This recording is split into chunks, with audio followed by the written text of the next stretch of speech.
ஃப்ரீயாக ஃபீல் பண்ணுறேன். மனசில் அப்படியே உணர முடியாத அளவுக்கு அவ்வளோ ஒரு சந்தோஷமும் சமாதானமும் இருக்குது. இப்போ நான் நல்லா சாப்பிட்றேன், அஜீரண கோளாறு இல்லை, எந்த பிரச்சனையுமே இல்லை. இப்போ நல்லா தூங்குறேன். நான் மெயினாக எனக்கு அந்த உருவம் வந்து இப்போல்லாம் நிற்கிறதில்ல, என்னை பயமுறுத்துறதில்ல. கோபம் ஃபஸ்ட்டு ரொம்ப கோவப்படுவேன், இப்போ வந்து கோபம் வர்றதில்ல. இப்போ நான் நல்லா சாப்பிட்றேன்.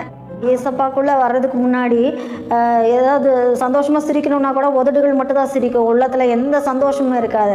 ஆனால் ஏசப்பாக்குள்ளே வந்ததுக்கப்புறம் இப்போ பார்த்திங்கன்னா அவ்வளோ சந்தோஷமாக இருக்குது, சமாதானமாக இருக்குது. அவர் அப்படியே என் கூட பேசி என் கூடயே வந்து என்னை வழி நடத்திட்டு இருக்கிற மாதிரி இருக்குது, ஒரு ஃபீல் இருக்குது. இத்தனை நாள் வந்து இவ்வளோ கவலையில் யார்கிட்ட சொல்கிறது அப்படின்னு சொல்லிட்டாலாம் ரொம்ப வேதனைப்பட்டிருக்கேன்.